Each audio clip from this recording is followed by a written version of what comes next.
बिस्मिल्लाहिर्रहमानिर्रहीम। अस्सलाम वालेकुम नाज़रीन।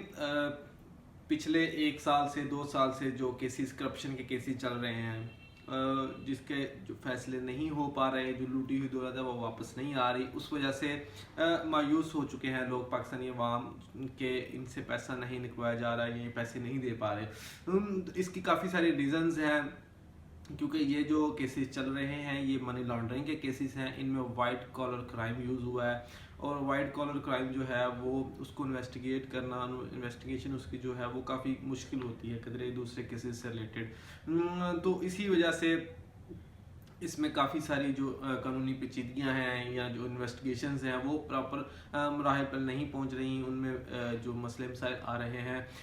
तो अब जो एक जो इमरान खान ने जो तैनाती की है DG FIA की, वो ज़बरदस्त की है। वो जी वाजिद ज़िया साहब को जो अपॉइंट किया है, जी हाँ, ये वही वाजिद ज़िया साहब हैं जो पनामा लीक्स में जब जो पनामा लीक वाक़या हुआ, उसके बाद जो केस नवाज शरीफ का उसमें चला पनामा लीक से रिलेटेड, तो उसमें जो JIT बनी उसके जो सरबराह थे वो वाजिद ज़िया साहब थे। वाजिद ज़िया साहब ने अपनी टीम जो पनामा जो JIT की टीम थी वो अपने खुद इन्होंने अपॉइंट की। उसके बाद उसको उसकी जो JIT की जो फाइंडिंग थी वो बहुत ज़बरदस्त थी, वो इसी से रिलेटेड थी, वाइट कॉलर क्राइम से रिलेटेड। तो उन्होंने बड़ी ज़बरदस्त इन्वेस्टिगेशन की, जिस पे नवाज शरीफ साहब और सुप्रीम कोर्ट ऑफ पाकिस्तान को ये कहना पड़ा कि जी JIT ने बड़ा ज़बरदस्त काम किया है। आल्दो कि उस वक्त वाजिद ज़िया साहब पे बहुत प्रेशर था, नून लीग की हुकूमत थी सेंटर में भी और पंजाब में भी, लेकिन उसके बावजूद उन्होंने वो प्रेशर हैंडल किया, और उस जो फाइंडिंग है उनकी उस केस से रिलेटेड वो बहुत ही बेहतरीन और ज़बरदस्त तरीके से की। तो अब उनको FIA का जो है DG लगा दिया है। FIA का बेसिक पर्पस जो काम है वो मनी लॉन्ड्रिंग से रिलेटेड है, इसी के वाइट कॉलर क्राइम को जो है इन्वेस्टिगेट करने से रिलेटेड है। और इस वक्त जो केसेस चल रहे हैं, जरदारी साहब का जो केसेस है मनी लॉन्ड्रिंग का, और इसके अलावा जो हर्षीद साहब का केसेस अभी चल रहा है, ये सारे वाइट कलर क्राइम है, और जो शहबाज शरीफ का मनी लॉन्ड्रिंग, ये सारे वाइट कलर क्राइम है।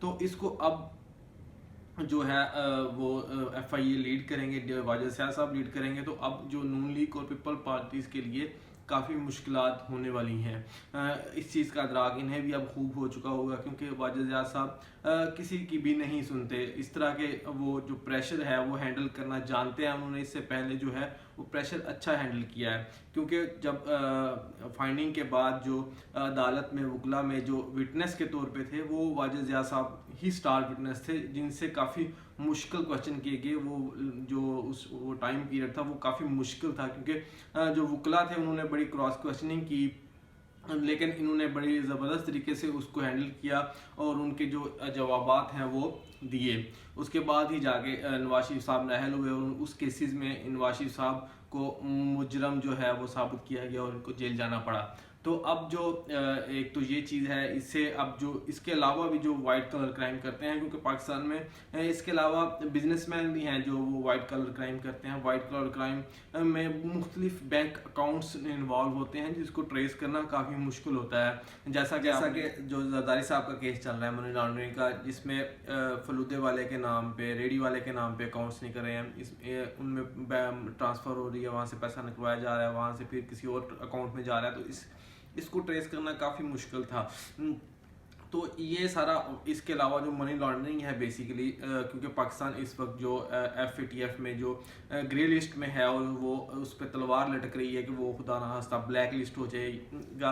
तो उसकी जो सबसे बड़ी रीज़न है उसमें एक मनी लॉन्ड्रिंग भी है, क्योंकि हमारे मुल्क से जो मनी लॉन्ड्रिंग है वो बहुत ज़्यादा होती है, कि जो डॉलर है वो बगैर किसी चीज़ के, बगैर 2 नंबर तरीके से जो मुल्क से बाहर जाता है, जिसकी वजह से पाकिस्तान को भी इसका बहुत नुकसान होता है, और हम इसी वजह से FATF में जो है वो ग्रे लिस्ट में गए हुए हैं। इस ग्रे लिस्ट में इसके अलावा भी और भी रीज़न है, लेकिन ये भी एक बहुत बड़ी रीज़न है कि हम मनी लॉन्ड्रिंग पे प्रॉपर कंट्रोल नहीं पा रहे। तो FIA जो है वो बेसिकली इन्हीं चीज़ों को डील करता है, इन्हीं चीज़ों को वो रोकता है। इसके अलावा जो दहशतगर्द तंजीमों में जो फंडिंग होती है, इस चीज़ को भी ये भी एक बड़ी रीज़न है FATF में ग्रे लिस्ट होने की। तो जो FIA है वो इन्हीं चीज़ों को डील करेगा, और जो वाजिद ज़िया साहब हैं वो उम्मीद है कि वो इस चीज़ को बहुत ज़बरदस्त तरीके से हैंडल करेंगे, क्योंकि वो एक तो वो कमिटेंट हैं इस जॉब के लिए, इस चीज़ को वो बड़ी अच्छी तरीके से जानते हैं। दूसरा वो बहादुर भी हैं और किसी की बात नहीं सुनते, कि एक जिस तरह एक गवर्नमेंट ऑफिसर को होना चाहिए। तो उम्मीद करते हैं। इसके अलावा जो बाकी भी तब्दीलियां हैं वो काफ़ी सारी हुई हैं, खासतौर पे जो पंजाब के लेवल में ब्यूरोक्रेट्स हैं, जो चीफ सेक्रेटरी हैं वो भी चेंज हुए हैं। वो मेजर आज़म सुलेमान साहब आए हैं, उनकी रेपुटेशन भी अच्छी है। और उसके अलावा उन्होंने फिर कमिश्नर, डिप्टी कमिश्नर और डीपी वगैरह भी इनकी भी चेंजिंग, इनको भी चेंज किया है।